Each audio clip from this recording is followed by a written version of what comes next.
Halo Bu Jessica, terima kasih atas kesempatannya. Di sini saya akan menjelaskan mengenai salah satu materi yang ada di silabus akuntansi manajemen, yaitu productivity. Sebelum itu, perkenalkan, nama saya Angelia Eka Putri Nurcahyo dengan NPM 32 0302 1137. Baik, mari kita masuk ke dalam materi. Apa sih produktivitas itu? Produktivitas terkait dengan menghasilkan output secara efisien dan mampu menghubungkan output serta input yang terkait. Nah, efisiensi produktif total terjadi pada titik di mana dua kondisi berikut terpenuhi, yaitu yang pertama, untuk semua bauran input yang akan menghasilkan suatu output, tidak ada pemakaian input lebih dari yang dibutuhkan. Yang kedua, pada semua bauran input yang memenuhi kondisi yang pertama, bauran dengan biaya terendahlah yang dipilih. Baik, selanjutnya kita akan masuk ke dalam pengaplikasian perhitungan produktivitas pada salah satu perusahaan. Di sini saya memiliki data pada salah satu perusahaan yang bernama PT Wismilak, yaitu di bagian produksi gabus rokok. Data tersebut ini saya dapatkan dari salah satu anggota keluarga saya yang kebetulan bekerja di bagian produksi gabus rokok PT Wismilak ini. Nah, di sini saya mendapatkan data untuk tahun 2021 dan 2022.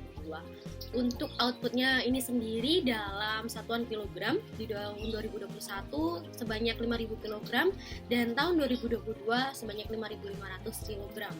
Dan di harganya itu sendiri per kilogramnya untuk di tahun 2021 sebesar Rp300.000, sedangkan di tahun 2022 yaitu Rp380.000. Nah, untuk bahan baku gabus rokok ini sendiri per kilogramnya di tahun 2021 diperlukan 5.000 kg, sedangkan di 2022 5.500 kg. Di sini bahan baku yang diperlukan serta output yang dihasilkan itu sama karena saya mendapatkan informasi bahwa di PT Wismilak ini jumlah bahan baku yang diproses atau dikelola akan menghasilkan output yang sesuai, dikarenakan PT Wismilak ini tidak menghasilkan waste atau bahan yang tersisa. Untuk harga bahan baku per kilogramnya di tahun 2021 didapatkan Rp200.000 per kilogram, sedangkan tahun 2022 didapatkan Rp260.000. Untuk di tenaga kerjanya sendiri dihitung per jam, yaitu sebanyak 12.960 jam, dan di tahun 2022 sebanyak 12.960 jam juga. Dan di tarif itu sendiri dihitung per jam, jadi per jamnya di tahun 2021 adalah Rp20.000 per jam, sedangkan di tahun 2022 yaitu sama Rp20.000 per jam. Baik, mari kita langsung masuk ke dalam penghitungannya. Di sini diminta ada 3 soal, yaitu yang pertama, hitunglah ukuran produktivitas profil untuk tahun 2021 dan tahun 2022. Yang kedua, susunlah laba rugi untuk setiap tahun dan hitunglah total perubahan laba. Yang ketiga, hitunglah ukuran produktivitas yang terkait laba, yaitu Profit Link Productivity Measure tahun 2022. Serta jelaskan apakah program produktivitas dari perusahaan PT Wismilak ini berhasil. Selanjutnya kita akan langsung masuk ke dalam perhitungan. Baik, kita bisa melihat di dalam tabel yang sudah saya hitung sebelumnya. Untuk di tahun 2021, produktivitas bahan baku ini didapatkan dari output tentu saja tahun 2021 yaitu 5.000 kg dibagi dengan bahan bakunya 5.000 juga. Jadi didapatkan produktivitasnya adalah sebesar 1. Sedangkan di tahun 2022 dengan cara yang sama maka didapatkan produktivitas sebesar 1. Maka dapat disimpulkan bahwa produktivitas bahan baku dari PT Wismilak ini di tahun 2021 dan 2022 bersifat tetap. Yang selanjutnya adalah produktivitas tenaga kerja. Hal ini perhitungan ini didapatkan dari output tahun terkait, yaitu tahun 2021 di sebanyak 5.000 dibagi dengan jumlah tenaga kerja per jam yaitu 12.960, sehingga didapatkan hasil dari produktivitasnya adalah sebesar 0,38. Untuk di tahun 2022 sendiri dengan cara yang sama juga, sehingga didapatkan produktivitasnya sebesar 0,42. Maka dapat disimpulkan bahwa produktivitas tenaga kerja PT Wismilak di tahun 2021 dan 2022 bersifat naik.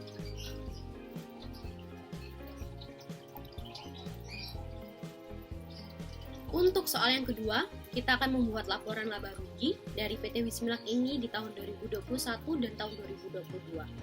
Untuk penjualannya, tentu saja kita dapatkan dari output yang tadi di tahun 2021, yaitu sebesar 5.000 kg dikalikan dengan harganya, yaitu 300.000, sehingga didapatkan hasil sebesar 1,5 M. Untuk di tahun 2022, untuk outputnya adalah sebesar 5.500 kg dikalikan dengan harganya yaitu Rp350.000, sehingga didapatkan hasilnya yaitu 2.090.000.000. Lalu kita hitung untuk pengurangannya, yaitu ada dua, biaya bahan baku dan biaya tenaga kerja. Biaya bahan baku di tahun 2021 sebesar 5.000 kg dikalikan dengan harga bahan baku per kilogramnya adalah Rp200.000, sehingga didapatkan hasilnya adalah Rp1 miliar. Untuk di tahun 2022, jumlah bahan bakunya adalah 5.500 kg dikalikan dengan harganya adalah Rp260.000, sehingga didapatkan hasil sebesar Rp1.430.000.000. Untuk biaya tenaga kerjanya sendiri, kita bisa lihat di tabel yang tadi, yaitu sebanyak 12.960 jam dikalikan dengan tarif per jamnya Rp20.000, didapatkan hasil Rp259.200.000. Sedangkan di 2022 juga sama, sehingga nominalnya juga sama, yaitu Rp259.200.000. Sehingga didapatkan total pengurangannya didapatkan dari biaya bahan baku ditambah biaya tenaga kerja, yaitu sebesar di tahun 2021 Rp1.259.200.000, sedangkan di tahun 2022 yaitu Rp1.689.200.000. Baik, untuk yang di labanya kita dapatkan dari hasil penjualan di tahun terkait dikurangi dengan total pengurangannya, sehingga didapatkan laba atau diketahui laba dari tahun 2021 yaitu Rp240.800.000, sedangkan di tahun 2022 yaitu Rp400.800.000. Sehingga diketahui total perubahan laba dari tahun 2021 ke 2022 yaitu 160 juta dengan kondisi laba atau yang kita sebut dengan untung. Untuk soal yang terakhir, mari kita bisa hitung profit link productivity measure. Kita dapatkan dari produktivitas bahan baku 2021 sama dengan 1. Kita dapatkan dari sini. Langsung kita hitung dengan output di tahun 2022 yaitu 5.500 dibagi dengan 1, sehingga didapatkan 5.500 kg. Untuk produktivitas tenaga kerja di tahun 2021, kita bisa lihat di tabel yang sebelumnya. Lalu kita bagi dengan output di tahun 2022 yaitu 5.500 dibagi 0,38, sehingga didapatkan 14.474 jam. Jika produktivitas diasumsikan tetap, maka biaya yang seharusnya adalah kita hitung dengan dua, yaitu biaya bahan baku dan biaya tenaga kerja. Biaya bahan bakunya 5.500 didapatkan dari perhitungan yang sudah kita lakukan sebelumnya, dikali dengan 260.000, yaitu harganya di tahun 2022 sama dengan 1.430.000.000. Dengan biaya tenaga kerjanya yaitu yang sudah kita hitung 14.474 dikali dengan tarif per jamnya Rp20.000 sama dengan kita hasilnya Rp289.480.000. Sehingga jika ditotal maka akan mendapatkan nominal Rp1.719.480.000. Selanjutnya kita akan menghitung biaya aktual yang telah dikeluarkan. Sama caranya dengan dua kali, yaitu biaya bahan baku dan biaya tenaga kerja. Untuk biaya bahan bakunya kita dapatkan 5.500 dikali Rp260.000 sama dengan 1.430.000.000, dan biaya tenaga kerjanya di tahun 2022 12.960 dikali 20.000, dan kita dapatkan hasil Rp259.200.000, sehingga didapatkan hasil total yaitu Rp1.689.200.000. Jadi bisa disimpulkan bahwa biaya aktual yang dikeluarkan lebih kecil atau kurang dari biaya seharusnya yang dikeluarkan. Maka, kesimpulan yang dapat kita tarik program produktivitas dari PT Wismilak ini bisa dinyatakan berhasil. Sekian dari penjelasan yang dapat saya sampaikan mengenai materi akuntansi manajemen yang ada di silabus, yaitu mengenai produktivitas. Mohon maaf apabila ada salah kata. Terima kasih telah menyaksikan video ini. Tuhan memberkati.